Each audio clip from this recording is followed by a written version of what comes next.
Hamas has been holding the country for 20 years, and they've taken us back 200 years. Sammy, originally from Amman, was among many Arab workers from Gaza who used to work in Israel to support their families. When the war began, Sammy found himself stranded at an Israeli border crossing, where he was arrested by Israeli authorities.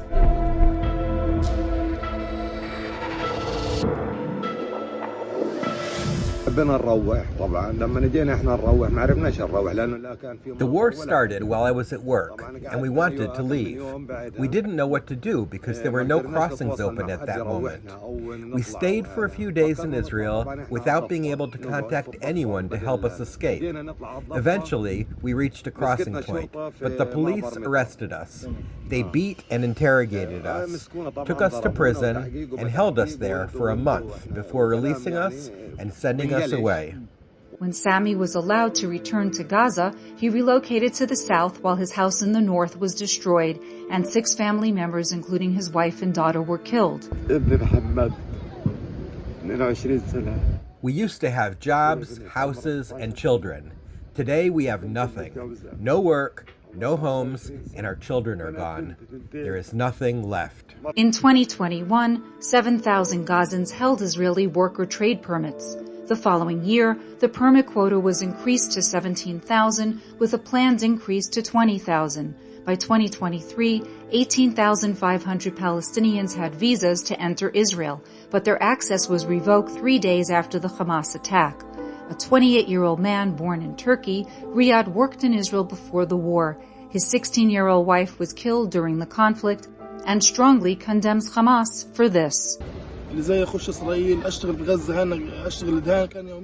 worked as a painter in Israel for 19 days before I got married. Just 15 days later, the war began. My wife was killed later. I blame Hamas because they started the war on October 7th. If they had not initiated it, none of this would have happened. Riyad, who has been living in the southern part of the Strip, had not seen his father Sammy for 9 months during the war. He is weary of the conflict and has a message for those listening. To the officials inside and outside the village, stop torturing us. I am a medical clown and a comedic clown.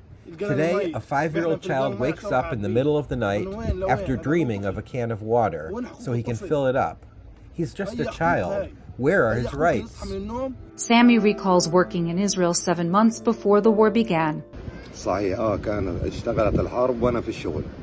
I had a permit and was officially employed in Israel.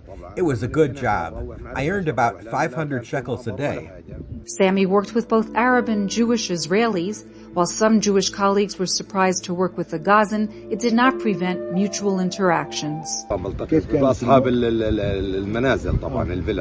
The Jews I met were surprised that I was working in Israel. When they asked how I got in, I explained that I had a permit.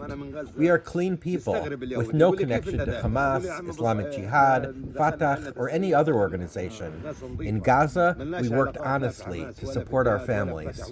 Hassan, another former Gazan worker in Israel, shares Sammy's perspectives on the stark differences between the past and present.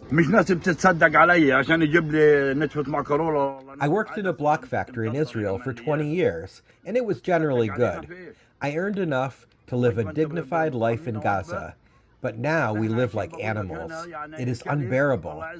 This is the result of having bad Islamists in power for years, like Hamas, and it has dragged us back 200 years.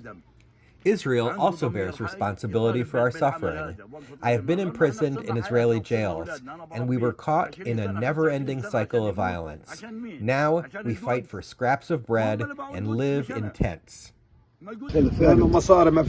Today, life is impossible. People don't know how to cope.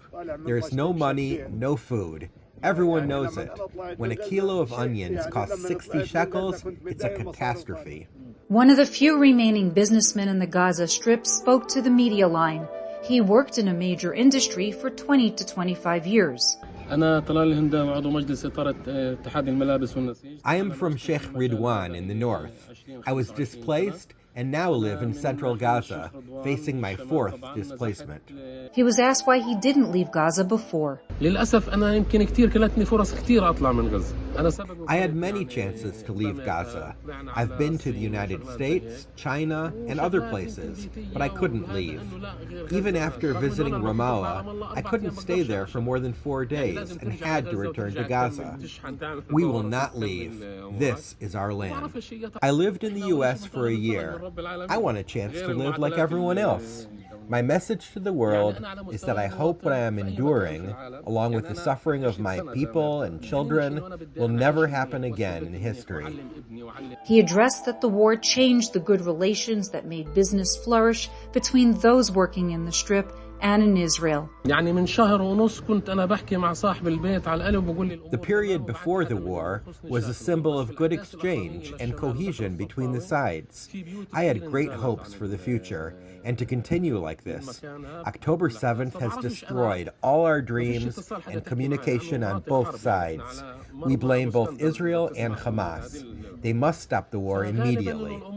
Many in Gaza blame Hamas for the ongoing plight. This is not a national movement. It is a betrayal. To me, the Jews are better than the Muslims ruling us here. We brought this on ourselves by creating groups like Hamas, who claim to represent Islam, but know nothing of it. True Islam would never justify their actions.